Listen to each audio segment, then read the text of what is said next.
এরপর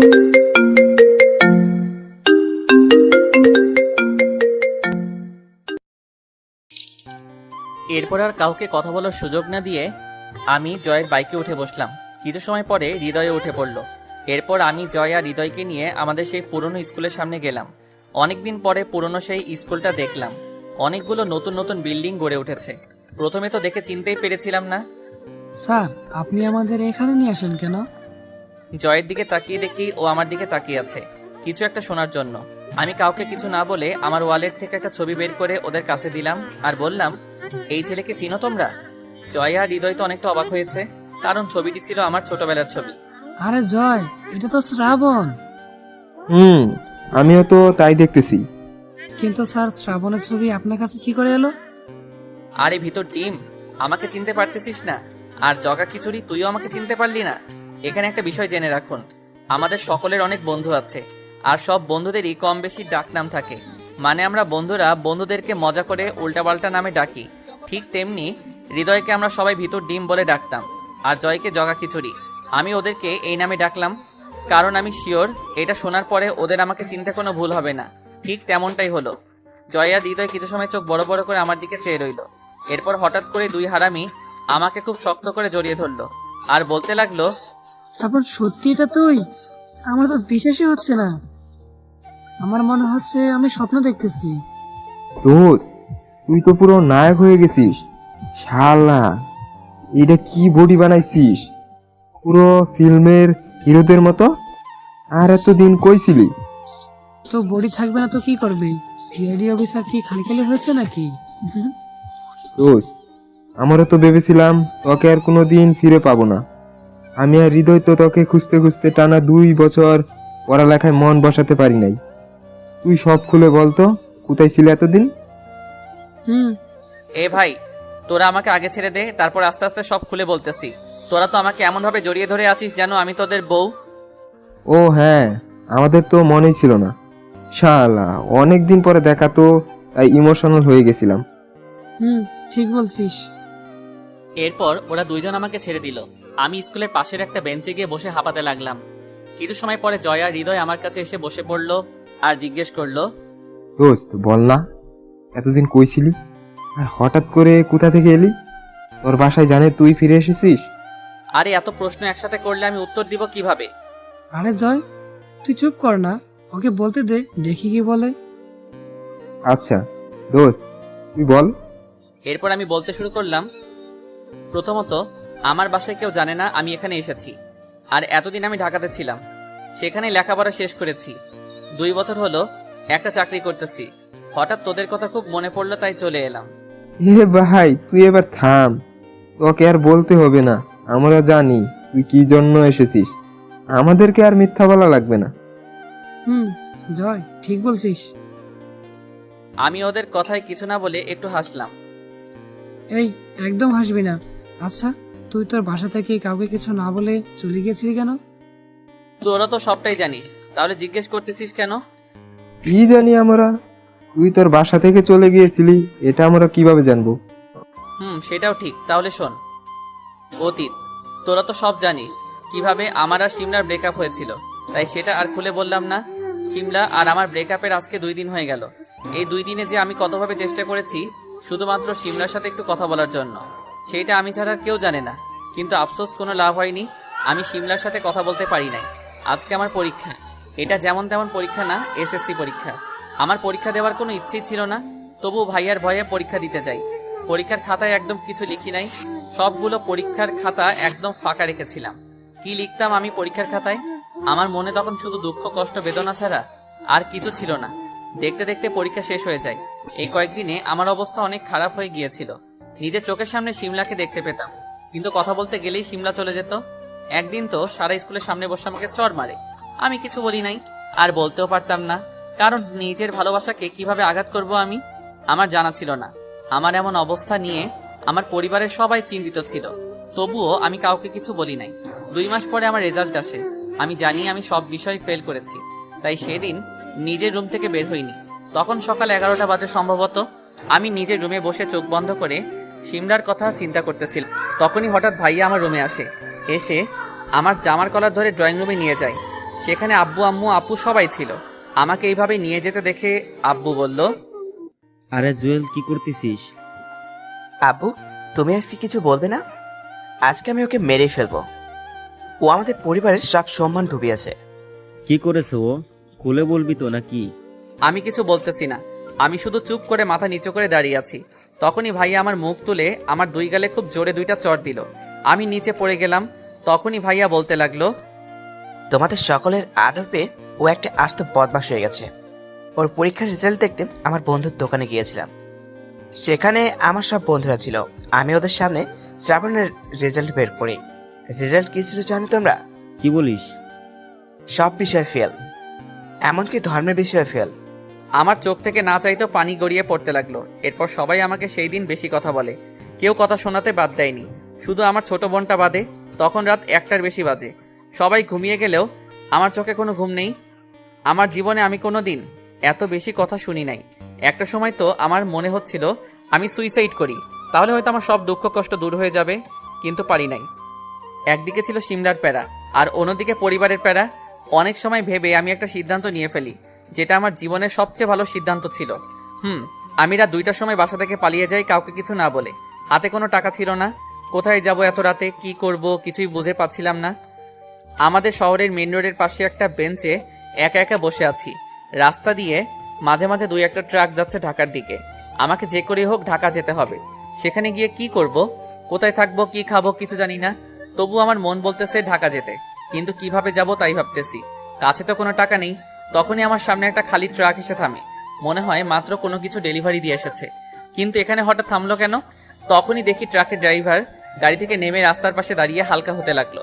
আমি আর দেরি না করে ট্রাকের পিছে উঠে পড়ি। প্রায় 2 মিনিট পরে টের পেলাম ট্রাক চলতে শুরু করেছে। আমি চুপ করে বসে আছি পিছনে। ড্রাইভার জানে না যে আমি এখানে আছি। তখন পরিবারের কথা চিন্তা করতে করতে কখন ঘুমিয়ে গেছি জানি না। এরপর যখন আমার ঘুম ভাঙলো, তখন আমি ট্রাক থেকে নেমে গেলাম। চারিদিকে ভালো করে দেখতে লাগি। সবকিছু দেখে বুঝলাম এটা ঢাকা শহর। ব্যাস এইটুকুই। বর্তমানে দোস্ত, তুই তো পুরো একটা সিনেমার কাহিনী শোনালি আমাদেরকে। এ হারামি, এত সামান্য কারণে কেউ বাড়ি ছেড়ে চলে যায়? ভাই, তোদের কাছে সামান্য বিষয় হতে পারে, কিন্তু আমার কাছে অনেক বড় আঘাত ছিল। বন্ধু, তুই এইটা একদম ঠিক করিস নাই। জানিস আন্টি তোর জন্য কত কান্না করেছে এতদিন? আচ্ছা চল, তোকে তোর বাসায় দিয়ে আসি। আন্টি তোকে দেখলে খুব খুশি হবে। এই না না, একদম না, আমি বাসায় যাব না। মানে কি? তুই বাসায় যাবি না মানে কি? এতদিন পরে এসেছিস, আবার বলতেছিস বাসায় যাবি না? এখনো কি পরিবারের উপরে রেগে আছিস?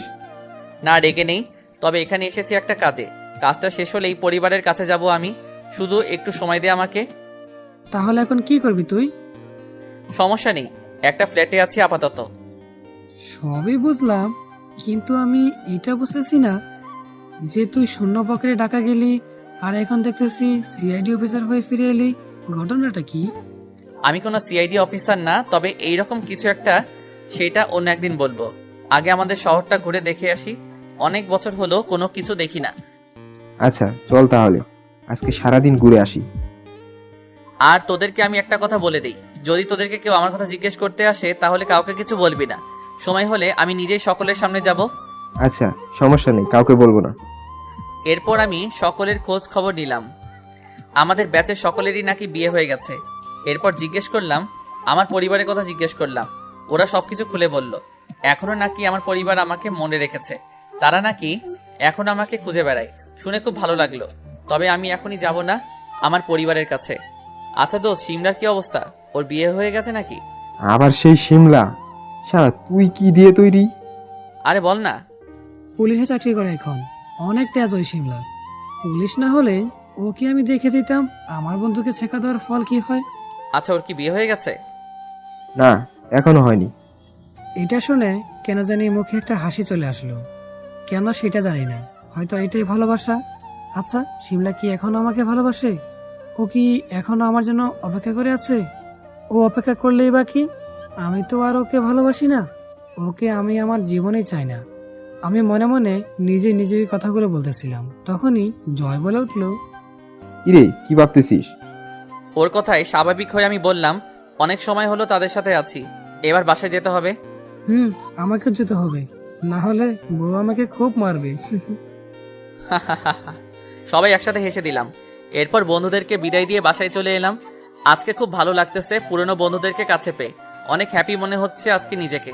জানি না নিজের পরিবারকে কাছে পেলে কতটা খুশি হব। বাসায় এসে সোজা নিজের রুমে চলে এলাম। মোবাইলে তাকিয়ে দেখি বিকাল 4টা বাজে। আমি তাড়াতাড়ি শাওয়ার নিয়ে নিলাম।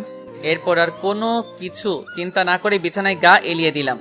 ব্যাস, সাথে সাথেই চোখে ঘুম চলে এলো। অপরদিকে সিমলা যখন সকালবেলা গাড়ি নিয়ে অফিসে যাচ্ছিল, তখন সে শ্রাবণ, জয় আর হৃদয়কে একসাথে দেখতে পায়।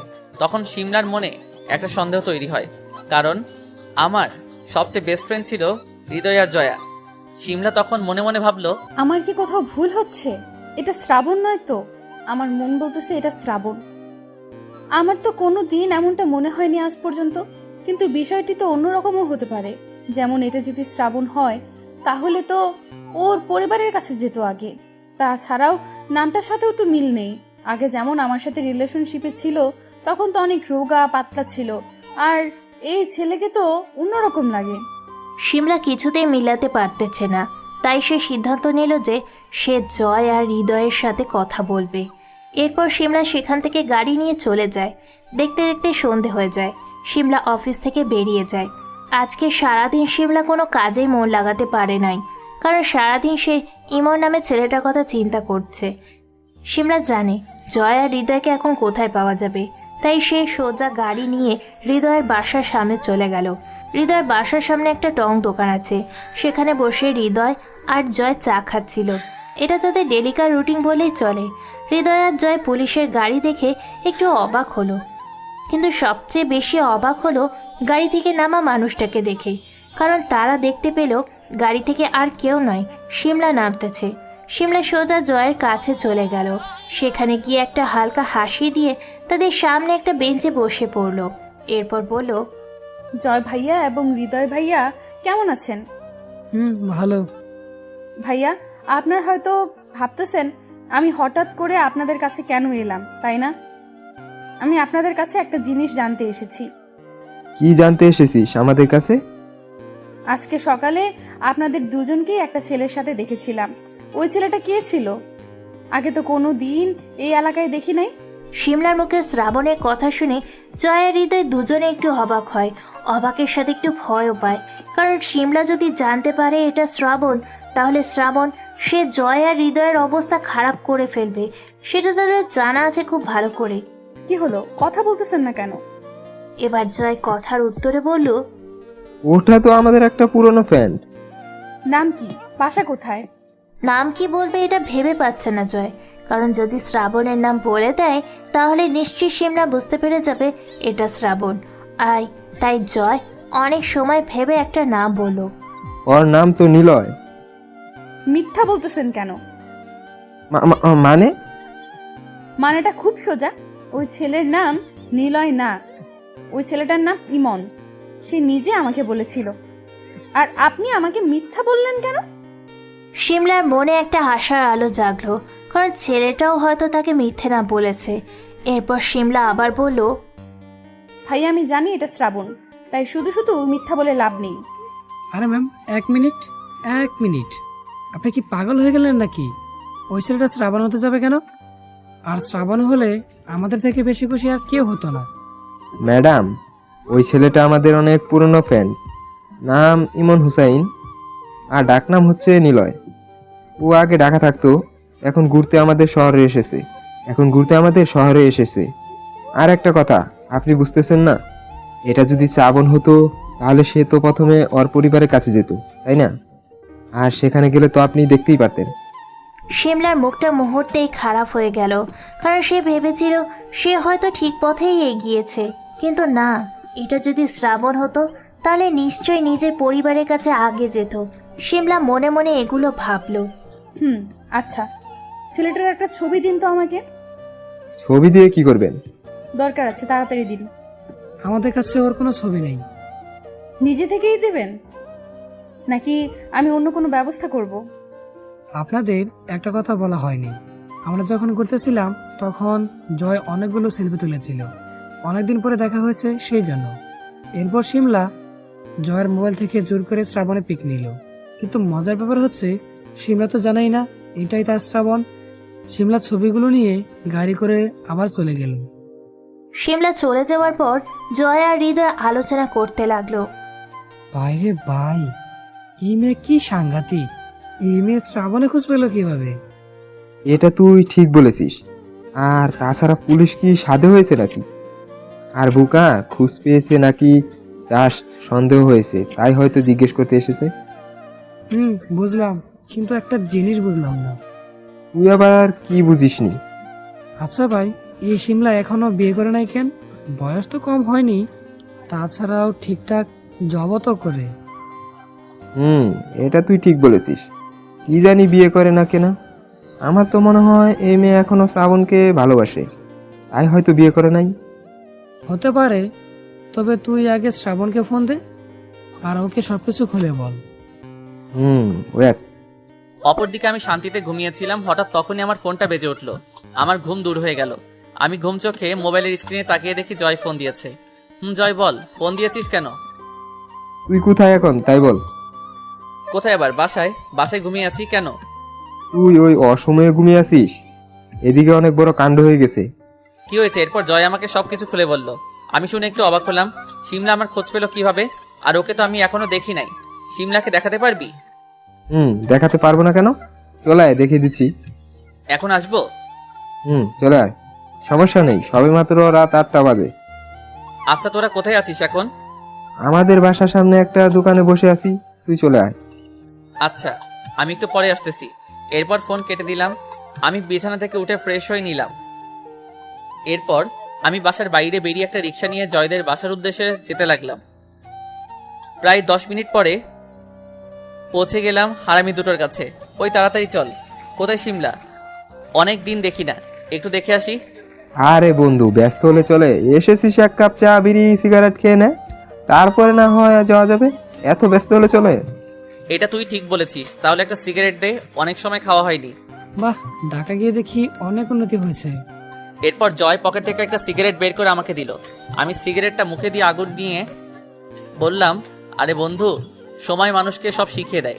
আমার কেউ ছিল না, তাই হয়তো এটা বেছে নিয়েছিলাম। আরে হৃদয়ের কথা বাদ দে তো, তুই তো জানিসই চিরকাল ধরে ধার্মিক। আমিও জয়ের সাথে তাল মিলিয়ে হেসে দিলাম। এইটা দেখে হৃদয় বলল, তোদেরকে দেখে ভালো কথা বললেও তোরা আমাকে নিয়ে মজা নিস। আচ্ছা জয়, একটা কথা বলবি? বল। এই ভিতর ডিমকে ভাবি কি দেখে বিয়ে করলো? হারামি তো না খায় সিগারেট, না খায় গাঞ্জা। আজকালকার মেয়েরা তো আবার এইসব ছেলেদের ছাড়া কাউকে বিয়ে করে না। তুই এইটা একদম ঠিক বলেছিস। আমিও মাঝে মাঝে ভাবি। এটা বলেই আমি আর ভয় অট্টহাসিতে হেসে উঠলাম। আর হৃদয় আমাদের দুজনের দিকে রাগী দৃষ্টিতে তাকিয়ে আছে। কিছুক্ষণ পরে হৃদয় বলল, এজন্যই তো তোর বিয়ে হয় না। মামা, এটা তুই একদম ঠিক বলেছিস। আমার কেউ চয়েস করে না, তবু আমি রিল্যাক্স। সবাই কিছু সময় হেসে নিলাম। এরপর আমরা তিনজন জয়ের বাইকে উঠলাম। বাইক স্টার্ট দিয়ে জয় চালাতে লাগলো। আর আমার মোবাইলে জরুরি একটা কল আসার কারণে আমি ফোনের দিকে মনোযোগ দিয়ে কথা বলতে লাগলাম। আমি ফোনে কথা বলতেছি, তখনই জয় গাড়ি ব্রেক করলো। হৃদয় পিছ থেকে নেমে গেল। বুঝলাম সিমলার বাসার সামনে চলে এসেছি। আমিও কথা বলতে বলতে গাড়ি থেকে নেমে গেলাম। প্রায় 5 মিনিট পরে কথা শেষ হলো। এরপর আমি জয়কে বললাম, কই, আমরা কি চলে এসেছি? তোর তো ফোনে কথা বলা শেষ হচ্ছে না। সামনে দেখ, এই বাসার 3 তলায় সিমলা থাকে। জয়ের কথায় আমি সামনে তাকালাম। সামনে তাকিয়ে একটু অবাক হলাম, কারণ বাসাটা একটু চেনা চেনা লাগতেছে। আর তার চেয়ে বড় কথা, বাসাটা দেখে বুকের ভিতরে ধুকধুক আওয়াজ যেন একটু বেড়ে যাচ্ছে। এমন আগে কোনোদিনই হয়নি। আমার মনে হচ্ছে সামনে আমার জন্য বড় কিছু অপেক্ষা করতেছে। তাই আমি জয়কে উদ্দেশ্য করে বললাম, এটা কার বাসা ভাই? চেনা চেনা লাগতেছে। যাক, কিছুটা চিনতে পেরেছিস। আমি তো ভেবেছিলাম চিনতেই পারবি না। আরে কথা না পেঁচিয়ে বলতো, এটা কার বাসা? এরপর জয় যে কথাটা বলল সেটা শোনার জন্য আমি মোটেও প্রস্তুত ছিলাম না। আমি চিনতে এত বড় ভুল করলাম। এটা তোদের বাসা, চিনতে পারতেছিস না? জয়ের কথা শুনে আমি একটু পিছিয়ে গেলাম। এরপর ভালো করে বাড়িটা দেখতে লাগলাম। আগে ছিল একটা ছোটখাটো একতলা বিল্ডিং, আর এখন তো দেখতেছি 3 তলা হয়ে গেছে। এছাড়াও বাড়ির চারিপাশের পরিবেশটাও অনেক সুন্দর, যে কেউ দেখলেই পছন্দ করবে। এরপর আমি চারিপাশে তাকিয়ে দেখতে লাগলাম। এটাই আমার বাসা। অনেক দিন আসা হয় না, তাই চিনতে ভুল করেছি। তাছাড়াও এখানে আসার সময় আমি ফোনে ব্যস্ত ছিলাম, তাই খেয়াল করতে পারি নাই কোন রাস্তায় যাচ্ছিলাম। কিন্তু একটা বিষয় আমি বুঝতে পারতেছি না, আমি তো যেতে চেয়েছিলাম সিমলার বাসায়, তাহলে এই হারামিগুলো আমাকে এখানে নিয়ে এলো কেন? আমার খুব রাগ হলো, তাই আমি জয় আর হৃদয়ের দিকে তাকালাম। কি মামা, একেবারে চমকে দিলাম না? আমাকে তোরা এখানে নিয়ে এলি কেন? কেন, তুই তো বললি যে সিমলার সাথে দেখা করবি, তাই তো এখানে নিয়ে এলাম। সিমলাকে শুধু এক নজর দেখব, দেখা করব না। আর তোরা তো আমাকে সিমলার বাসার দিকে নিয়ে যাবি, তাহলে আমাকে এখানে আনলি কেন? আরে ভাই, সিমলা তো এখানেই থাকে, তাই তো তোকে এখানে নিয়ে এলাম। আমি হৃদয়ের কথা শুনে খুব অবাক হলাম। মানে? মানে হচ্ছে সিমলা তোদের বাসায় ভাড়া থাকে অনেক আগ থেকে। হোয়াট দ্য ফুচকা, ভাই এগুলোর মানে কি? সেটা আমরা কি করে বলবো বল? আমরা যেটুকু জানি শুধু সেটুকুই বললাম, বাকিটুকু তুই খুঁজে বের কর। ভাই তোরা আমাকে এটা কি শোনালি? আমার মাথায় তো কিছুই আসতেছে না। অবশেষে কিনা এক্স গার্লফ্রেন্ড আমার বাসায় ভাড়া থাকে? আজব। তুই চুপ কর, এটা তোর বাসা না, ওকে? তুই অনেক বছর আগে বাসা থেকে পালিয়ে গেছিস, এখন আর এটা তোর বাসা নেই। জয়, তুই ঠিক বলছিস। জয় আর হৃদয়ের কথা শুনে আমি আর এক মুহূর্ত দাঁড়িয়ে না থেকে বাসার গেটের সামনে বসে ওদের দুজনকে উড়াধরা মারতে লাগলাম। এইবার বোঝ কেমন লাগে, মজা করার আর মানুষ পাস নাই। হঠাৎ করে কে যেন আমাকে ভাইয়া বলে ডাক দিল। আমি জয় আর হৃদয়কে ছেড়ে দিয়ে পিছনে ঘুরে তাকালাম। পিছনে তাকিয়ে একটু অবাক হলাম, কারণ আমার সামনে দাঁড়িয়ে আছে বাসের সেই মেয়েটি যার সাথে আমি খুলনা এসেছিলাম। আমি একটা হাসি দিয়ে বললাম, আরে তুমি এত রাতে এখানে কি করো? আমারও তো একই প্রশ্ন, আপনি এত রাতে এখানে কি করেন? জয় ভাই আর হৃদয় ভাইয়াকে মারতেছেন কেন? আমি তো একটা কাজে এখানে এসেছিলাম। এক মিনিট, তুমি কি জয় আর হৃদয়কে চিনো? আজব, চিনবো না কেন? অনেক আগে থেকেই চিনি। ও আচ্ছা, তুমি কিন্তু আমার একটা প্রশ্নের উত্তর দিলে না। এইদিকে জয় আর হৃদয় অবাক চোখে আমাদের দিকে তাকিয়ে আছে, কিছুই বুঝতেছে না, কারণ শ্রাবণ বলেছিল কেউ তার আসল পরিচয় জানে না। তাহলে এটা কি? ও, আপনাদের তো বলাই হয়নি, এই মেয়েটা আর কেউ নয়, এই মেয়েটার নাম জান্নাত। আর জান্নাত হচ্ছে শ্রাবণের সেই ছোট বোন, অনেক বড় হয়ে গেছে, তাই হয়তো শ্রাবণ চিনতে পারে নাই। আর জান্নাতও অনেক বছর পর দেখতেছে, তাই চিনতে পারে নাই। মোট কথা, দুই ভাই বোন কেউ জানে না যে তারা দুইজন আপন ভাই বোন। কোন প্রশ্ন ভাইয়া? এই যে তুমি এত রাতে একা একা রাস্তায় কি করো? ভাইয়া, আপনি না অনেক বোকা। এই যে পিছনে যে বাসাটা দেখতে পাচ্ছেন, এই বাসাটা আমাদের, আমি এখানেই থাকি। মেয়েটির কথা শুনে আমি থ হয়ে গেলাম। মেয়েটির দিকে ভালো করে একবার তাকালাম। তাহলে আমার সন্দেহই কি ঠিক হতে চলেছে? এটা কি আমার সেই ছোট্ট আপুটা? না, কিছুই ভাবতে পারতেছি না। কি হলো ভাইয়া, চুপ করে গেলেন কেন? আমি ভাবনার জগৎ থেকে ফিরে এসে স্বাভাবিক হয়ে জিজ্ঞেস করলাম, আচ্ছা তোমার নামটা যেন কি? সে কখন থেকে জিজ্ঞেস করব করে করা হয়নি। জান্নাতুল নাইমা, সবাই জান্নাত বলেই ডাকে, আপনি চাইলে জান্নাত বলে ডাকতে পারেন। আমি অবাকের চরম সীমানায় পৌঁছে গেলাম। আমি জয় আর হৃদয়ের দিকে ঘুরে তাকালাম। ওরা তো দুইজন চোখ বড় বড় করে আমার দিকে চেয়ে আছে। আমি ওদেরকে চোখের ইশারায় জিজ্ঞেস করলাম, এটাই কি আমার বোন? ওরা চোখ দিয়ে হ্যাঁ সূচক জবাব দিল।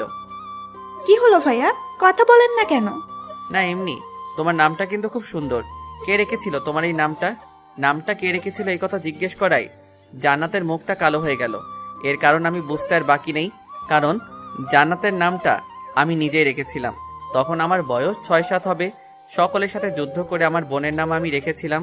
যাই হোক, গল্পে আসা যাক। কি হলো, বলতেছো না কেন? আমার ভাইয়া রেখেছিল। ও আচ্ছা, তোমার ভাইয়ার নাম কি?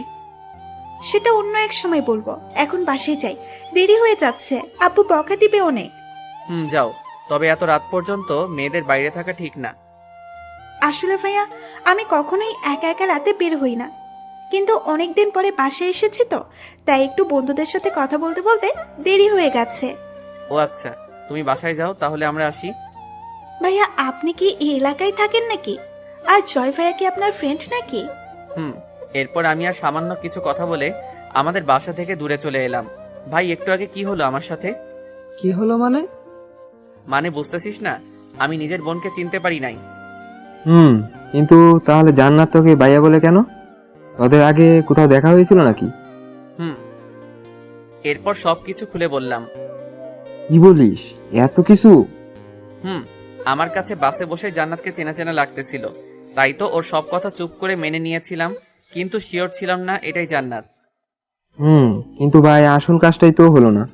কি কাজ? আরে মিয়া, আমাদের ভাবিকেই তো দেখাতে পারলাম না, শ্রাবণকে। ফাইজলামও বন্ধ কর। সিমলা তোদের ভাবি হতে যাবে কোন দুঃখে? সেটা সময় হলে দেখা যাবে। আচ্ছা ভাই, চল বাসায় যাই, অনেক রাত হয়ে গেছে। কালকে দেখা হলে দেখিয়ে দিমুনি বাবিরে। হয় জানি তো, বাসায় কাউকে রেখে এখন বাইরে এক মুহূর্তের জন্য থাকতে মন চায় না। চল হৃদয়, তাড়াতাড়ি বাসায় যাই, গিয়ে খেলাধুলা শুরু করে দেই। ছি ছি ছি, একটু তো শরম কর হারামি। এরপর আমরা যে যার বাসায় চলে এলাম। বাসায় এসে অনলাইনে খাবার অর্ডার দিলাম। এরপর মোবাইলটা বের করে নাজমুলকে ফোন দিলাম। কিছু সময় রিং হওয়ার পরে ফোনটা রিসিভ করলো। জি স্যার, বলুন। কালকে পিরোজপুর যেতে হবে আপনাকে আমার সাথে। ওকে স্যার, কিন্তু কেন? একটা পুরনো হিসাব বাকি রয়ে গেছে, সেইটা মেটাতে যাব কালকে। ঠিক বুঝলাম না স্যার। আপনার বুঝে লাভ নেই, কালকে গেলেই বুঝতে পারবেন। Okay sir, good night. এরপর ফোন কেটে দিলাম। রুমে শুয়ে আছি আর ভাবতেছি কালকে পিরোজপুর থানায় গিয়ে ছেলেগুলোর কি হাল করব। খুব রাগ হচ্ছে নিজের উপরে। আপনারা তো কিছুই বুঝতেছেন না, আসুন আমি বুঝিয়ে বলতেছি। ঢাকা থেকে বাসে করে খুলনা আসতে গেলে পিরোজপুরের ভিতর দিয়ে আসতে হয়। আর পিরোজপুরে কি হয়েছিল আপনারা তো সেটা জানেন। জান্নাতকে কয়েকটা ছেলে আজে বাজে কথা বলেছিল, আমি তাদেরকে হালকা মেরেই পুলিশের হাতে দিয়ে দেই। কিন্তু আজকে যখন জানতে পারলাম ওরা আমার নিজের বোনকে এই কথাগুলো বলেছে, তাই প্রচুর রাগ উঠতেছে নিজের উপরে। চোখ বুজে শুয়ে আছি। যখন প্রচুর রাগ হয় তখন আমি এইভাবে অন্ধকার রুমে চোখ বন্ধ করে শুয়ে থাকি। হঠাৎ করে বাসার কলিং বেল বেজে উঠল। আমি গিয়ে দরজা খুলে দিলাম। দেখলাম একটা ছেলে খাবার নিয়ে এসেছে। আমি খাবার নিয়ে ভিতরে চলে এলাম। এরপর রাতের খাবার খেয়ে নিলাম। এখন রাগ অনেকটা কমেছে, তাই ল্যাপটপ আর এক কাপ চা নিয়ে ছাদে চলে এলাম। ছাদের এক কোণে ছোট্ট একটা টেবিল এবং 2টা চেয়ার রাখা আছে। আমি ল্যাপটপ টেবিলে রেখে চা খেতে লাগলাম আর রাতের এই ঠান্ডা আবহাওয়ার মজা উপভোগ করতে লাগলাম। চারিদিকে কোনো শব্দ নেই, শুধু মাঝে মাঝে কয়েকটা গাড়ির আওয়াজ পাওয়া যাচ্ছে। এরপর আমি আলামিনকে ফোন দিলাম। এই হচ্ছে সে আলামিন, যে নেট বিষয়ে একটু বেশি ধারণা। হ্যাঁ স্যার, বলুন, কি মনে করে ফোন দিলেন? আলামিন, একটু খোঁজ নিয়ে দেখতো এনামুলের বড় কোনো মিটিং আছে কিনা খুব তাড়াতাড়ি। 2 মিনিট সময় দিন স্যার, আমি খুঁজে দেখতেছি। 2 মিনিট পরে। স্যার, কাছাকাছি কোনো মিটিং নেই, তবে 1 মাস পরে অনেক বড় একটা মিটিং আছে, যেখানে অনেক বড় বড় লোকজন আসবে। সাধারণ কোনো মানুষ এই মিটিংয়ে আসতে পারবে না স্যার। হা হা হা, যত বড় মিটিং হোক না কেন, এই শ্রাবণ সব মিটিয়ে প্রবেশ করার ক্ষমতা রাখে। স্যার, আমার থেকে ভালো সেটা আর কে জানে। বুঝলি আলামিন, এনামুলের ভাগ্যটা অনেক ভালো, তাই 1 মাস সময় পেয়ে গেল। জি স্যার, ঠিক বলেছেন। এরপর আরো কিছু সময় কাজের ব্যাপারে কথা বলে ফোনটা রেখে দিলাম। কিছু সময় চোখ বন্ধ করে রইলাম। তখনই আগের সে পুরনো দিনের কথাগুলো মনে পড়ে গেল। পুরনো কথা ভাবতে ভাবতে টেরই পাইনি যে রাত 1টা বেজে গেছে। তাই তাড়াতাড়ি চেয়ার থেকে উঠে সবকিছু গুছিয়ে নিয়ে নিজের রুমে চলে এলাম। এরপর আর 7-5 না ভেবে সোজা ঘুমের দেশে হারিয়ে গেলাম। সকালবেলা ঘুমিয়েছিলাম, তখনই বাসার কলিং বেলের আওয়াজে ঘুমটা ভেঙে গেল। ঘুম চোখে মোবাইলের দিকে তাকিয়ে দেখি সকাল 10টা বেজে গেছে। ইস, অনেক দেরি হয়ে গেছে। আজকে তো আমার পিরোজপুর যাওয়ার কথা ছিল। ও শিট! তাড়াতাড়ি বিছানা থেকে উঠে ব্রাশ মুখে দিয়ে দরজা খুলে দিলাম। দরজা খুলে সামনে তাকিয়ে দেখি নাজমুল দাঁড়িয়ে আছে। প্যান্ট শার্ট পরে একদম ফিট হয়ে চলে এসেছে। নাজমুল আমাকে এই অবস্থায় দেখে একদম হাঁ করে আমার দিকে চেয়ে আছে। কি হয়েছে? এইভাবে কি দেখেন মিস্টার নাজমুল? স্যার, সকাল 10টা বাজে আর আপনি এখনো ব্রাশ করেন নাই? ধুর, আজকে সকালে ঘুম থেকে উঠতে একটু দেরি হয়ে গেছে আর কি। তুমি ভিতরে এসে বসো, আমি ফ্রেশ হয়ে আসতেছি। ও আচ্ছা স্যার। এরপর আমি ফ্রেশ হতে চলে গেলাম আর নাজমুল আমার বাসাটা চারদিকে ঘুরে দেখতে লাগলো। নাজমুল, চলো, অনেক দেরি হয়ে গেছে এমনিতেই। স্যার, সকালে নাস্তা করবেন না? এখন সময় নেই, রাস্তায় করে নিবনে। Okay sir. এরপর বাসা থেকে বের হলাম। বাইরে বের হয়ে দেখি নাজমুল বাইক নিয়ে এসেছে। এরপর নাজমুলের বাইক স্টার্ট দিল। আমি ওর পিছে বসে যেতে লাগলাম। কিছু দূর যাওয়ার পরে আমার মেজাজটা একটু খারাপ হলো, কারণ নাজমুল এটা বাইক চালাচ্ছে নাকি সাইকেল চালাচ্ছে কিছুই বুঝতেছি না। আমাদের বাইককে টক্কর মেরে রিক্সাও এমনকি আগে চলে যাচ্ছে। তাই আমি বিরক্ত হয়ে নাজমুলকে বললাম, নাজমুল, তুমি এটা কি চালাচ্ছ? তুমি তো মিয়া বাইকের মান সম্মান খেয়ে দিচ্ছ। স্যার, বেশি জোরে চালাতে পারবো না, আগেও একবার মরতে মরতে বেঁচেছি, আর কোনো রিস্ক নিতে চাই না। এই, তুমি বাইক থামাও। কেন স্যার? থামাতে বলছি, থামাও। এরপর নাজমুলকে বাইক থেকে নিচে নামিয়ে আমি ড্রাইভ করার সিটে বসলাম। নাও, এইবার আমার পিছে বসো। এ কি স্যার, আপনি বাইক চালাতে পারেন? আজব, বাইক চালাতে পারবো না কেন? না মানে স্যার, এর আগে তো কোনোদিন দেখি নাই, তাই আর কি। এরপর আমি বাইক স্টার্ট দিয়ে খুব জোরে জোরে চালাতে লাগলাম। বাইকের লুকিং গ্লাসে তাকিয়ে দেখি নাজমুল খুব অবাক হয়ে আমার দিকে তাকিয়ে আছে। হয়তো ভাবছিল আমি ভালো চালাতে পারি না, কিন্তু সে তো জানে না আমি বাইক নিয়ে পিএইচডি করেছি। প্রায় 10 মিনিট পরে সামনে খেয়াল করি কিছু দূর সামনে সেই পুলিশ ম্যাডাম গাড়ি চেক করতেছে। আমি এটা দেখে নাজমুলকে জিজ্ঞেস করলাম, গাড়ির কাগজপত্র সাথে আছে নাকি?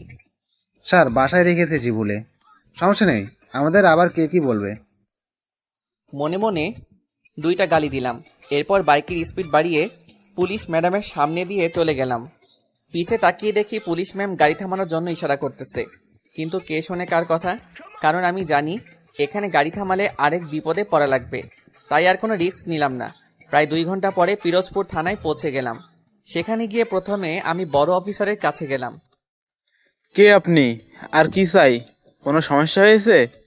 আমি কিছু না বলে পকেট থেকে একটা কার্ড বের করে দিলাম।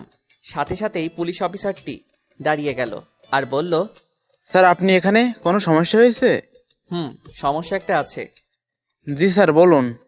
2 দিন আগে আমি কয়েকটি ছেলেকে আপনাদের হাতে তুলে দিয়েছিলাম, তারা কোথায়? লকআপে আছে স্যার। সেই লকআপের চাবি আর একটা মোটা লাঠি নিয়ে আমার সাথে আসুন। যেই কথা সেই কাজ। লকআপের সামনে গিয়ে দেখি ছেলেপেলেগুলো বসে বসে তাস খেলতেছে। ব্যাস, মেজাজটা বিগড়ে গেল। লকআপের তালা খুলে ভিতরে গিয়ে কাউকে কিছু না বলে সবগুলোকে শরীরের সবটুকু বল দিয়ে মারতে লাগলাম। আর ছেলেগুলো ও মাগো বলে চিৎকার দিতে লাগলো। প্রায় 5 মিনিট হয়ে গেছে, এখনো সবগুলোকে পিটিয়ে যাচ্ছি। নাজমুল অবস্থা খারাপ বুঝে আমাকে লকআপের বাইরে নিয়ে আসে। আমাকে 1 বোতল পানি দেওয়া হলো। আমি পানি খেয়ে একটু শান্ত হলাম। স্যার একটা মেয়ের জন্য আপনি এতগুলো ছেলেকে এইভাবে পিটালেন? স্যার আপনার মতো সবাই হলে আমাদের দেশে আজকে এমন অবস্থা হতো না, কমে যেত ধর্ষণের কেস। মেয়েটি আর কেউ ছিল না, আমার ছোট বোন ছিল। ও সরি স্যার, আমি জানতাম না। এরপর আর কিছু সময় থানায় বসে থেকে পরে বাসার দিকে রওনা দিলাম। এর মাঝে নাজমুল কোনো কথা বলে নাই, ও শুধু চোখ বড় বড় করে তাকিয়ে আমার সব কর্মকাণ্ড দেখেছে। স্যার আপনি হঠাৎ এদের পেলেন কোথায়? আর হঠাৎ এমন মারলেনই কেন? ওরা আমার বোনকে বাজে কথা বলছিল, মানে ইফটিজিং করছিল। ও এই ব্যাপার। স্যার আপনি একদম ঠিক করেছেন। এরপর একটা রেস্টুরেন্টে ঢুকে কিছু খেয়ে নিলাম। পিরোজপুর থেকে বাসায় আসতে প্রায় 3 ঘন্টা লেগে যায়। নাজমুল আমাকে বাসার সামনে নামিয়ে দিয়ে চলে যায়। আমি আর কোনো কিছু না ভেবে বাসায় ঢুকে যাই। তখন দুপুর 2টা বাজে। আমি শাওয়ার নিয়ে ফ্রেশ হয়ে দুপুরের জন্য কিছু একটা রান্না করে খেয়ে নিলাম। আজকে একটু পরিশ্রম করা হয়েছে, তাই চোখে ঘুম চলে এলো। আমি আর কিছু না ভেবে ঘুমিয়ে গেলাম। ঘুমের মধ্যে হঠাৎ টের পেলাম আমার গায়ে বৃষ্টি পড়তেছে। আমি তো আমার রুমে ঘুমিয়ে আছি, তাহলে বৃষ্টির পানি আসবে কোথা থেকে? কিন্তু আমি স্পষ্ট টের পাচ্ছি আমার শরীরের কিছু অংশ ভিজে আছে। তাই আর চোখ বন্ধ করে না রেখে চোখ মেলে তাকালাম। চোখ খুলেই আমি অবাক হয়ে যাই। আমার সামনে পুলিশ ম্যাম হাতে একটা মগ নিয়ে দাঁড়িয়ে আছে, আর তার পিছনে 2 জন পুলিশ। আমি প্রথমে ভেবেছিলাম এটা স্বপ্ন, কিন্তু পরে দেখে আমার শরীর সত্যি পানি। তাই বিছানা থেকে লাফ দিয়ে উঠে পড়লাম। আর এখানে কি হচ্ছে বোঝার চেষ্টা করতেছি, কারণ আমার সম্পূর্ণ মনে আছে আমি যখন ঘুমাতে এসেছিলাম তখন বাসার মেইন দরজা লক করে এসেছিলাম। তাহলে পুলিশ ভিতরে এলো কেন, আর আমাকেই বা ঘুম থেকে তুললো কেন? এইরকম হাজারো প্রশ্ন নিজের মনে ঘুরপাক খাচ্ছিল। তখনই পুলিশ ম্যাম বল, ওই এইভাবে হা করে তাকিয়ে আছিস কেন? এইভাবে তাকিয়ে না থেকে আমাদের সাথে চল। মানে কি? আপনারা আমার বাসার ভিতরে ঢুকলেন কিভাবে? সেই সব আমরা তোকে বলতে পারবো না, তুই এখন আমার সাথে চল। এক্সকিউজ মি ম্যাম, ভদ্রভাবে কথা বলুন। আপনি আমাকে তুই করে বলতেছেন কেন? আমি অপরাধীদের সাথে সবসময় এইভাবেই কথা বলি, বেশি কথা না বলে চল। ওয়েট, অপরাধী? কে অপরাধী? আমি কি অপরাধ করেছি জানতে পারি? হাবিলদার, আপনি ওনাকে নিয়ে বাইরে আসুন, আমি গাড়ির কাছে যাচ্ছি। আমি অবাক হয়ে তার যাওয়া দেখতে লাগলাম। ভাই রে ভাই, এটা কি কোনো পুলিশ নাকি অন্য কিছু? আমার কি অপরাধ কিছুই বলতেছে না, আজব। এরপর 2 জন পুলিশ আমাকে ধরে নিয়ে গাড়িতে বসিয়ে দিল। আমি পুলিশের গাড়িতে বসে আছি, মেজাজটা পুরো বিগড়ে আছে, কোনো কথা বলতেছি না। ইচ্ছে করতেছে এখানে সবগুলোকে মেরে পালিয়ে যাই, কিন্তু এটা সম্পূর্ণ অপরাধ, তাই চুপ করে বসে আছি। মাথা ঠান্ডা করে ম্যামকে জিজ্ঞেস করলাম, ম্যাম আমার অপরাধটা কি? কি করেছি আমি যার জন্য আমাকে এইভাবে আপনারা তুলে নিয়ে যাচ্ছেন? শিমলা কিছু না বলে আমার সামনে 3টা বন্দুক রাখলো, যার মধ্যে একটা পিস্তল আর বাকি 2টা অটো বন্দুক। আমি এগুলো দেখে অবাক না হয়ে পারলাম না, কারণ এগুলো তো আমি আমার রুমের ড্রয়ারে রেখেছিলাম। তাহলে এগুলো এখানে আসলো কিভাবে? কি মিস্টার রিমন, অবাক হচ্ছেন? এগুলো আমার কাছে কিভাবে এলো? আমি কিছু বলতেছি না, চুপ করে ম্যামের দিকে চেয়ে আছি। আমি জানি আপনি এখন কিছু বলবেন না, আচ্ছা শুনুন, আমিই বলি এগুলো আমি পেলাম কি করে। এরপর শিমলা বলতে শুরু করলো। আজকে সকালে আমি রাস্তায় গাড়ি চেক করতেছিলাম, কারণ আমার কাছে খবর ছিল যে এই রাস্তা দিয়ে ড্রাগের ট্রাক যাবে, তাই আমি ওখানে সব গাড়ি চেক করতেছিলাম। মনে পড়ে আজকে সকালে ওই রাস্তা দিয়ে আপনি খুব জোরে বাইক চালিয়ে গিয়েছিলেন। আমি আপনাকে থামতে বলেছিলাম, কিন্তু আপনি তো আমার কথা শুনলেনই না, চলে গেলেন।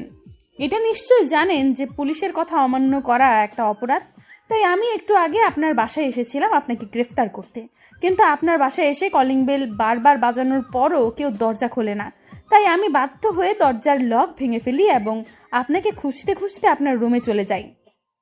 সেখানে গিয়ে দেখি আপনি ঘুমিয়ে আছেন। আমি একটু অবাক হলাম, কারণ এত ঘুম কোথা থেকে আসে আপনার।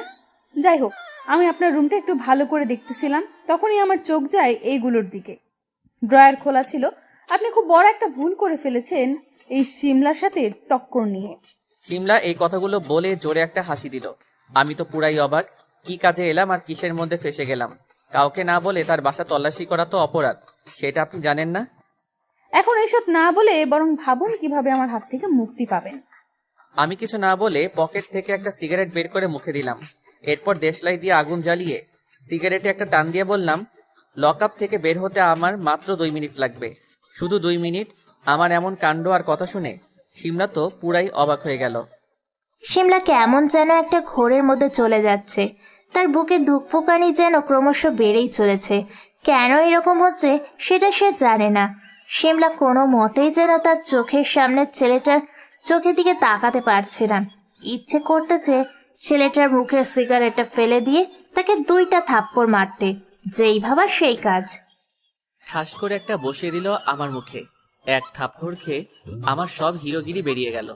কি জোর মেয়েটার হাতে, তবে থাপ্পড়টায় কেমন যেন আলাদা একটা মজা আছে। কি কোমল মেয়েটার হাত। মেয়েদের হাত এত নরম হয় আমার আগে জানা ছিল না।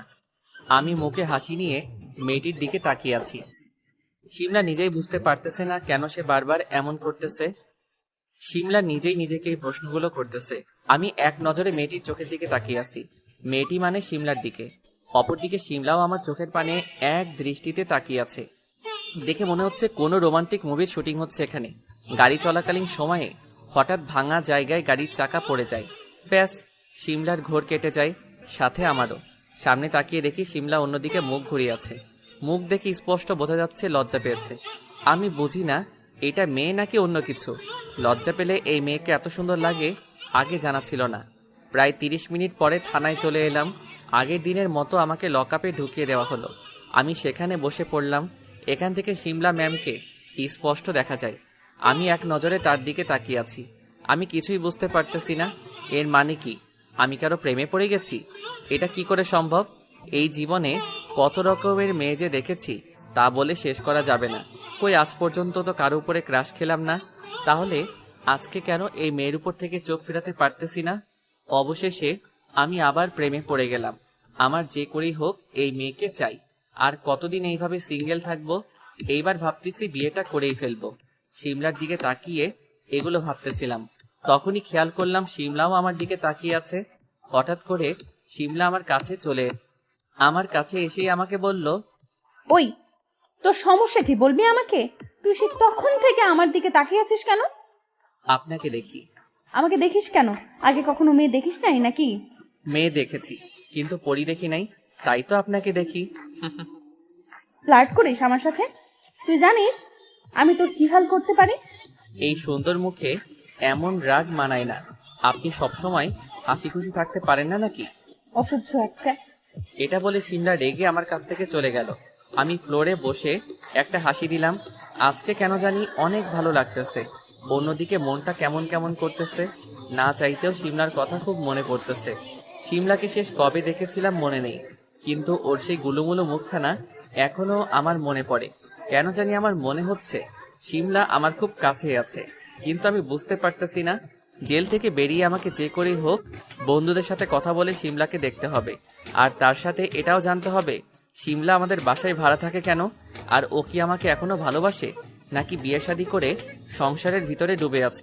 কিন্তু হৃদয় যে বলেছিল শিমলা এখনো বিয়ে করে নাই, এটা অসম্ভব। আমি না হয় একটা ছেলে, তাই এতদিন বিয়ে না করেই আছি, কিন্তু শিমলা তো একটা মেয়ে, চাকরি করে মেবি, তাহলে এতদিনে তো ওর বিয়ে হয়ে যাওয়ার কথা। তাছাড়াও আমার বন্ধুরা যে হারামি, ওরা আমার সাথে মজাও করতে পারে। মনে মনে এগুলো ভাবতেছিলাম আর দেওয়ালে আঁকিঝুঁকি দিচ্ছিলাম, যেটা সাধারণত সব আসামিরাই করে। আমারও একটু ইচ্ছে হলো, তাই এমন করতেছি। তখন আরেকটা বিষয় আমার মাথায় এলো। হৃদয় আর জয় বলেছিল সিমলা নাকি পুলিশের চাকরি করে। তাহলে কোনোভাবে এই সিমলা ম্যাডাম আমার সেই সিমলা নয় তো? যদি এটা হয় তাহলে তো আমি শেষ। কারণ আমার যে এই ম্যাডামকে খুব ভালো লাগছে, যে কোনো মূল্যে আমার এই ম্যাডামকে চাই। কিন্তু যদি এটা সেই বিশ্বাসঘাতক হয় তাহলে আমি কি করব? জানি না, কিছু জানি না। আমি সবকিছু কেমন জানি গুলিয়ে যাচ্ছে। তখনই আমার মন আবার বলল, এটা কখনো হতে পারে না। কারণ প্রথমত বাসে আমার নিজের আপুর সাথে দেখা, আর এখন যদি এই সিমলা সেই সিমলা হয় তাহলে তো বাস থেকে নেমেই এক্স গার্লফ্রেন্ডের সাথে দেখা, মানে একই দিনে দুইজন পরিচিত মানুষের সাথে দেখা। এটা অসম্ভব। যাই হোক, সবকিছু ক্লিয়ার হয়ে যাবে জেল থেকে বের হলেই। সবকিছু দেখা যাবে। আগে এখান থেকে তো বের হই। জানি না নাজমুল কখন এখান থেকে বের করবে আমাকে। দূর, ভালো লাগে না। মনে মনে অনেক কিছু চিন্তা করতেছি। তখনই দেখি নাজমুল এসেছে, হাতে একটা কাগজের ফাইল দেখতে পেলাম। এটা যে আমার জামিনের কাগজ সেইটা বুঝতে আমার আর বাকি রইল না। তখন নাজমুল আমার দিকে তাকিয়ে একটা হাসি দিল। আমি রাগীভাবে তাকিয়ে রইলাম। 2 মিনিট পরে আমাকে লকআপ থেকে বের করা হলো। এরপর আমি সিমলা ম্যাডামের সামনে গেলাম। ম্যাডাম দেখে আমার দিকে রাগীভাবে তাকিয়ে আছে।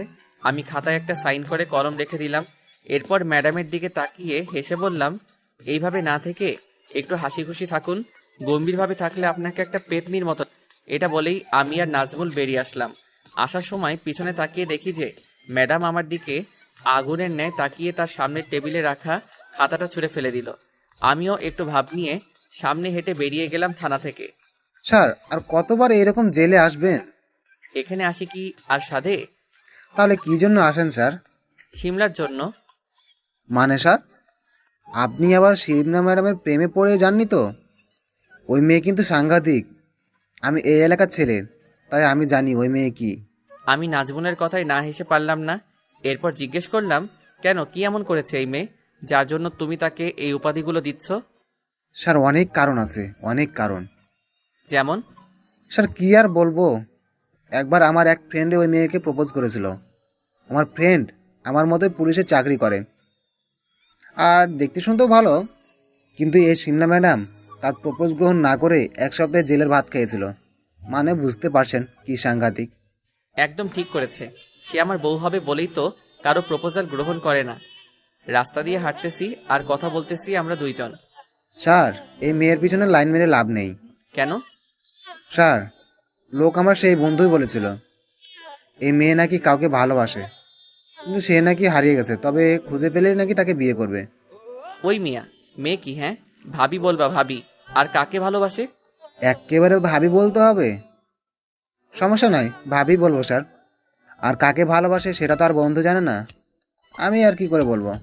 সমস্যা নেই, আমি তোমার ভাবিকে পটিয়েই ছাড়বো। আর তা না হলে জোর করে তুলে নিয়ে যাব। আমার কথা শুনে নাজমুলও হেসে দিল। এরপর আরও কিছু কথা আর সাথে মজাও করলাম আমি আর নাজমুল। নাজমুল ছেলেটা খুব ভালো, আমার থেকে বয়সে 2 বছরের ছোট হবে। অনেক মিশুক, তাই তো নাজমুলের সাথে এমন মজা করি। যাই হোক, গল্পে চলে আসি। এরপর আমি আর নাজমুল একটা রেস্টুরেন্টে গেলাম। আমার অনেক ক্ষুধা লেগেছে। দুপুরের খাবার নাজমুল নাকি বাসা থেকে খেয়ে এসেছে, তাই নাজমুল শুধু 1 কাপ কফি নিল, আর আমি দুপুরের খাবার মানে ভারী কিছু খেতে লাগলাম। খাবারের নাম বলবো না। খাবার মাঝখানে নাজমুল বলল, স্যার, একটা বিষয় বুঝলাম না। কি বিষয়? স্যার, আপনি যে বন্ধুগুলো এনেছিলেন সেগুলো তো ভাবি নিয়ে গেল, তাহলে এখন মিশন পূরণ করবো কিভাবে? এই জন্যই তো তোমাকে আমার এত ভালো লাগে। আমিও সেটা চিন্তা করতেছিলাম, কিন্তু সমস্যা নেই, আমার অনেক লোক আছে। তাদের একজনকে ফোন করে জানিয়ে দিলেই আমার বাসায় এসে সবকিছু পৌঁছে দিয়ে যাবে। ও আচ্ছা, তাহলে তো কোনো সমস্যা নেই স্যার। আর কোনো সমস্যা হবেও না, কারণ আমি যার কাছ থেকে পারমিশন এনেছি তার উপর দিয়ে কথা বলার মতো আমি কাউকে দেখি না। এটা জাস্ট একটা গল্প, সো ডোন্ট বি সিরিয়াস। সেটা আমি খুব ভালো করেই জানি স্যার। আমার ভাগ্যটা না অনেক ভালো। যেমন? এই যে চাকরির প্রথম কাজটা আপনার সাথে করার সুযোগ পেয়েছি। তুমি মিয়া ভালোই পাম দিতে পারো দেখতেছি। স্যার, এটা সত্যি। সেই সব সাইডে রাখো, বয়স তো অনেক হলো। এইবার বিয়ের কথাটাও একবার চিন্তা করো। আমার এমন কথা শুনে নাজমুল তো পুরো লাল হয়ে গেছে লজ্জায়। ছেলেরাও যে এত লজ্জা পায় সেইটা আমি নাজমুলকে না দেখিলে জানতাম না। কি বিয়ে শাদী নিয়ে কিছু চিন্তা করেছো? আমাদের এই মিশনটা শেষ হলেই ওর পরিবারের সাথে কথা বলবো। ও মানে কি? তার মানে তোমার গার্লফ্রেন্ড আছে? স্যার। আল্লাহ, তোমার মতো এমন বোকা ছেলেকে কোন মেয়ে পছন্দ করলো? স্যার আমি মোটেও বোকা নয়, ঠিক আছে। আমি নাজমুলের কথা না হেসে পারলাম না। আসলে ছেলেটা অনেক সহজ সরল। যাই হোক, এরপর নাজমুলকে বিদায় জানিয়ে বাসায় চলে এলাম। বাসায় এসে হৃদয়কে ফোন দিলাম। বন্ধু কই আছেন আপনি? বাসায় রে ভাই, বাসায় তোর ভাবির সাথে রোমান্স করি। হারামি, তুই কি কোনোদিন ভালো হবি না? আর রাখতো, আমার বউয়ের সাথে আমি যা ইচ্ছা করব, এখানে খারাপের কি আছে? ওই তুই বকবক না করে জয়কে নিয়ে আমার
হৃদয় আর জয়ের চোখ দুটো বড় বড় হয়ে গেছে, এটা আমি স্পষ্ট দেখতে পেলাম। কিন্তু আমার ভয় লাগতেছে এটা ভেবে যে একটু আগে থানা থেকে বের হলাম, এখন আবার অন্যের বাসায় উকি দিচ্ছি। এইটা আবার ম্যাডাম দেখে ফেলেছে, তাহলে বুঝতেই পারতেছেন যে কি হতে চলেছে। আমাদের সবাইকে এমন ভয় পেতে দেখে শিমলার মনে মনে অনেক হাসি পেল, কিন্তু শিমলা রাগী গলায় জয়কে উদ্দেশ্য করে বলল, জয় ভাইয়া, আপনি এই সময় এখানে কি করেন? আর এই ছেলেটাই বা আপনাদের সাথে কেন? হৃদয়ের মুখ দিয়ে কোনো কথা বের হচ্ছে না। আপনারা তো জানেনই হৃদয় হচ্ছে ভিতর ডিম। জয় কোনো মতে স্বাভাবিক হয়ে বলল, আপু তেমন কিছু না, এটা হচ্ছে আমাদের বন্ধু। ও নতুন এসেছে এই শহরে, তাই ওকে আর কি আমাদের শহরটা একটু ঘুরিয়ে দেখাচ্ছি। সবই বুঝলাম, কিন্তু শহরটা কি এই বাসার ভেতরে নাকি? যে তিনজনই এই বাসার দিকে উকি মারতেছিলেন?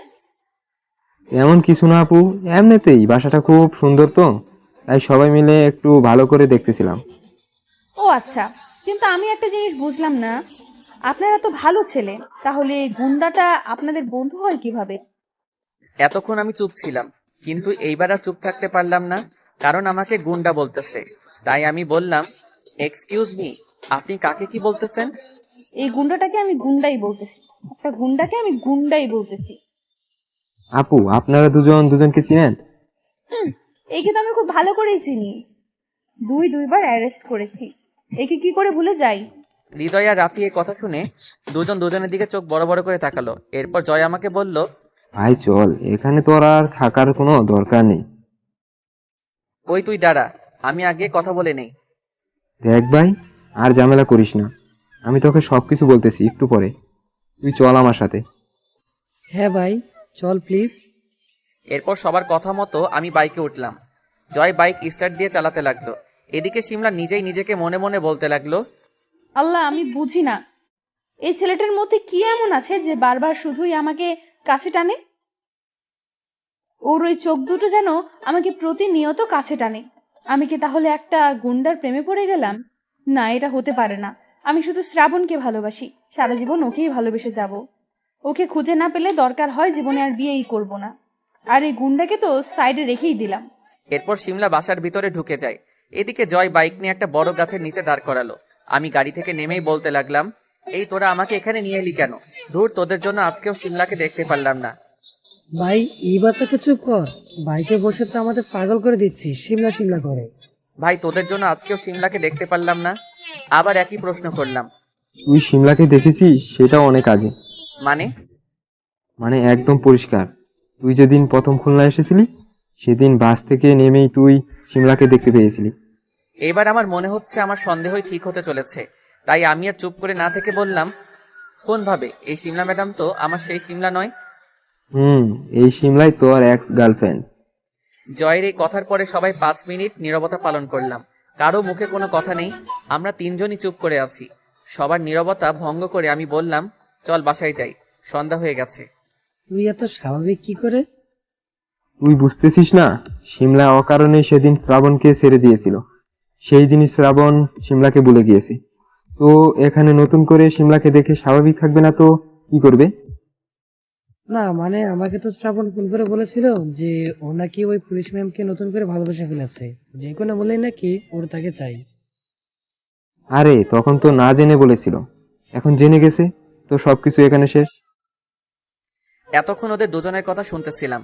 এবার আমি বলা শুরু করলাম, কোনো কিছু শেষ না, আমার সিমলাকেই চাই। মানে কি? তাহলে তোকে যে ধোঁকা দিয়েছিল এই মেয়ে? সেই সব পরে দেখা যাবে। আমার যে কোনো মূল্যে সিমলাকে চাই। ও তো অন্য কাউকে ভালোবাসে। তাহলে আমি যদি ওকে জোর করে বিয়ে করি? আরে ভাই, এটা তো ভাবি নাই। আবার বোকার মতো কথা বলিস না, পরে এই মেয়ে শ্রাবণের গলায় আবার ঝুলে পড়বে। ভাই, একটা সত্যি কথা বলবো? কি কথা বল। আমি না সত্যি আবার সিমলার প্রেমে পড়ে গেছি। ওটা যে আমার প্রথম ভালোবাসা ছিল, কি করে ভুলে যাই বল? আর যদি ওকে আমি মন থেকে ভালো নাই বাসতাম, তাহলে নতুন করে ওর প্রেমে পড়তাম কেন? শোন ভাই, ভালোবাসা একবারই হয়। তাই তো আমি নতুন করে আবার ওর প্রেমে পড়লাম। আবার এই কথা শুনে দুজনেই চুপ করে আছে। কিছুক্ষণ পরে জয় বলল, এর মানে তুই সিমলার দেওয়া সব দুঃখ কষ্ট ভুলে গিয়েছিস? মনে পড়ে সেই দিনগুলোর কথা, যেদিন তুই পাগলের মতো সিমলার পিছু ঘুরে বেরিয়েছিলি, কিন্তু কোনো পাত্তাই পাসনি ওর কাছ থেকে, বরং পেয়েছিলি শুধু দুঃখ কষ্ট আর অপমান। তুই সবকিছু ভুলে গেলেও আমি কিছু বলি নাই। দোস্ত, তোর ধারণা সম্পূর্ণই ভুল। আমার সবকিছু মনে আছে, একদম কাটায় কাটায়। সব হিসাব মেটাতেই আমি আবার ফিরে এসেছি। মানে তুই কি করতে চলছিস, সব খুলে বল। এরপর হৃদয় আর জয়কে আমার একটা প্ল্যানের কথা বললাম। মানে সিমলার সাথে কি কি করতে চলেছি আমি। আপনাদেরকে আমার প্ল্যান সম্পর্কে কিছু বলবো না, কারণ আপনারা সবকিছু সিমলাকে বলে দিবেন। আর পরে দেখা যাবে সিমলা আমাকে এই ঘোল খাইয়ে ছেড়ে দিবে। ভাই রে ভাই, তুই তো একটা জিনিস মাইরি। ভাই ঠিক বলছিস, না হলে এমন সাংঘাতিক বুদ্ধি কার মাথায় আসবে বল। একদম ঠিক বলেছিস, শালা আস্ত একটা শয়তান। অনেক হয়েছে, এবার বাসায় যাই। রাত হয়ে গেছে, বাসায় গিয়ে আবার রান্না করতে হবে। তাড়াতাড়ি বিয়ে করে ফেল, এরপর দেখবি আর নিজেকে রান্না করে খেতে হবে না, ভাবি রান্না করে দিবে। সেটার প্ল্যানই তো করতেছি। পুরো এক ঢিলে 2 পাখি মারা যাবে। এরপর জয় আমাকে ওর বাইকে করে আমার বাসার সামনে নামিয়ে দিয়ে চলে গেল। আমি আর কোথাও না তাকিয়ে সোজা বাসায় ঢুকে গেলাম। এইভাবে আজকের দিনটা কেটে গেল। রোজকার মতো রাতেই নিজে খাবার রান্না করে খেয়ে নিলাম। এরপর রাত 11টার দিকে ছাদে চলে গেলাম একা একা। নির্দিষ্ট স্থানে বসে ব্যস্ত শহরটাকে দেখতে লাগলাম। দিনের বেলায় এই শহরটা যতটা ব্যস্ত থাকে, রাতের বেলা ঠিক ততটাই নীরব হয়ে যায়। হঠাৎ করে আমার সেই অতীতের কথা মনে পড়ে গেল। আসলে সকলে ঠিকই বলে যে একা একা থাকলে অতীতের কথা মনে পড়বেই। যাই হোক, আপনাদেরকে আর অন্ধকারে রাখবো না, অতীতের শেষ অংশটা বলেই দেই। অতীত, সেই দিন রাতে যখন চুপি চুপি ট্রাকে উঠে লুকিয়ে পড়েছিলাম, সেইটা ড্রাইভার বুঝতে পারে নাই। রাতে অনেক ক্লান্ত থাকাতে ট্রাকের ভিতরেই ঘুমিয়ে পড়ি। যখন আমার ঘুম ভেঙে যায়, আমি চোখ মেলে তাকিয়ে দেখি আমি ট্রাকের ভিতরেই শুয়ে আছি। চারদিক থেকে অনেক আওয়াজ আসতেছে। আমি ট্রাক থেকে এক লাফ দিয়ে নিচে নেমে গেলাম। ট্রাক থেকে নেমে অনেকটা ভয় পেয়ে যাই, কারণ তখন আমি অনেকটাই ছোট ছিলাম। চারিদিকে অনেক মানুষের আনাগোনা, আর চারিদিকে শুধু বিল্ডিং আর বিল্ডিং। কি করব, কোথায় যাব কিছু জানি না। রাস্তা দিয়ে হাঁটতেছি আর চারিদিকে শুধু তাকিয়ে তাকিয়ে দেখতেছি। এটা যে ঢাকা শহর সেটা আমি বেশ ভালো করে বুঝে গেছি। এই প্রথমবারের মতো আমি ঢাকা শহরে এলাম। আমার অবাক হওয়া যেন শেষই হচ্ছে না। আমি আগে জানতাম না যে আমাদের দেশে এত প্রকারের মানুষ আছে। অনেকে রিক্সা নিয়ে ছোটাছুটি করতেছে, অনেকে আবার অফিসে যেতে ব্যস্ত, কেউ কেউ আবার রাস্তার পাশে মানে ফুটপাতে বিভিন্ন ধরনের দোকানপাট নিয়ে বসে আছে। সবাই সবার জীবন নিয়ে ব্যস্ত। এখানে তাদের সামনে দিয়ে আমি একটা ছেলে যে হেঁটে যাচ্ছি, এতে তাদের কোনো ভ্রুক্ষেপই নেই। হঠাৎ একটা জিনিস দেখে আমার বুকটা কেঁপে উঠল। আমার ভয় হতে লাগলো ভবিষ্যতে কি আমারও এদের মতো অবস্থা হতে চলেছে। কারণ আমার পাশ দিয়ে একটা ছেলে আর একটা মেয়ে নোংরা জামা কাপড় পরে হেঁটে গেল। তাদের হাতে একটা করে স্টিলের থালা, যেটা অনেক পুরনো। আমার আর বুঝতে বাকি রইল না যে এরা ভিক্ষা করে খায়। আমার খুব ভয় হতে লাগলো। কি করে খাবো আমি? আমার বয়সও তো কম, কে দেবে আমাকে কাজ? মনে এমন হাজারো প্রশ্ন নিয়ে আমি হাঁটতে হাঁটতে একটা স্কুলের সামনে চলে এলাম। স্কুলটা দেখতে অনেক বড়। এত বড় স্কুল এর আগে আমি কখনো দেখি নাই। আমার খুব ইচ্ছে ছিল একটা বড় স্কুলে পড়ার আর ভালো একটা রেজাল্ট করার, কিন্তু সেটার হলো কই। এখন আমি স্কুলেই পড়তে পারি কি না সেটারই নিশ্চয়তা নেই। একটা দীর্ঘশ্বাস ফেলে আবার হাঁটা শুরু করলাম। একটা দোকানের ডিজিটাল ঘড়িতে বাইরে থেকে দেখতে পাই যে সকাল 11টা বেজে গেছে। এদিকে আমার পেটে যে সেই রাত থেকে কিছু পড়ে নাই, প্রচুর ক্ষুধা পাচ্ছে। কিন্তু কি খাবো? এখানে যদি কাউকে গিয়ে বলি যে ভাই একটু খাবার পাওয়া যাবে, তাহলে নিশ্চয়ই থাপ্পড় ছাড়া আর কিছু পাওয়া যাবে না। তবুও খাবার খোঁজ করতে লাগলাম। অনেককে বললামও, কিন্তু কোনো লাভ হলো না। এই শহরের মতো সবাই ব্যস্ত, কেউ কাউকে নিয়ে ভাবে না। এরপর বাধ্য হয়ে একটা টিউবওয়েল থেকে অনেকটা পানি খেয়ে নিলাম। এইবার কিছুটা হলেও শান্তি লাগতেছে। কিন্তু ক্ষুধার জ্বালা কি আর পানিতে মিটে? তবুও এইভাবে আজকের দিনটা কেটে গেল। তখন আনুমানিক রাত 12টার বেশি বাজে।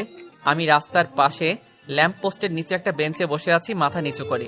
আজকে মনে হয় আর ঘুম আসবে না। চোখ থেকে অঝোর ধারায় পানি পড়ে যাচ্ছে। ল্যাম্প পোস্টের টিপ টিপ আলোতে আমার চোখের পানি যেন বোঝাই যাচ্ছে না। হঠাৎ করে আকাশে কালো মেঘ জমে গেল। আকাশের চাঁদটা যেন মেঘের আড়ালে লুকিয়ে পড়ল। মুহূর্তের মধ্যেই বৃষ্টি পড়তে শুরু করলো। কোনো ইচ্ছে নেই বৃষ্টি থেকে বাঁচার। আমি সেই জায়গায় বসে বসে বৃষ্টিতে ভিজতে লাগলাম। এইভাবে 10-15 মিনিট হয়ে গেল। আমার এখন ইচ্ছে করতেছে আমি যদি এই নিষ্ঠুরতম পৃথিবী থেকে চলে যেতে পারতাম তাহলে অনেক ভালো হতো। হয়তো আমি বেঁচে যেতাম, এই কষ্ট থেকে তো অন্তত মুক্তি পেতাম। আমার চোখের পানি যেন এই বৃষ্টির পানির কাছে কিছুই না। আমার চারিদিকে কি হচ্ছে না হচ্ছে আমার সেটা দেখার কোনো ইচ্ছেই নেই। আমি আমার চিন্তায় ডুবে আছি। বৃষ্টির মধ্যে 30 মিনিটের বেশি সময় ধরে ভিজতেছি। জানি না ভবিষ্যতে আমার জন্য কি অপেক্ষা করতেছে। হয়তো আজ রাতেই আমার জীবনের শেষ রাত। আল্লাহর কাছে তখন একটাই প্রার্থনা করতেছি, তিনি যেন আজকে আমাকে সবকিছু থেকে মুক্তি দিয়ে দেয়। আর সহ্য করতে পারতেছি না এমন কষ্ট। আল্লাহ হয়তো আমার কথা শুনেছে, কারণ হঠাৎ একটা গাড়ির শব্দ পেয়ে আমি সামনে তাকাই। সামনে তাকিয়ে অনেক খুশি। হ্যালো বন্ধুরা, কারণটা জানতে হলে তো পরবর্তী পার্টটার জন্য অপেক্ষা করতে হবে। এবার আশা করি তোমাদের আর আগের মতো লেট করাবো না। এবারের পার্টটা তোমরা তাড়াতাড়ি পেয়ে যাবে। আর আমাদের সাথেই থাকো। ধন্যবাদ।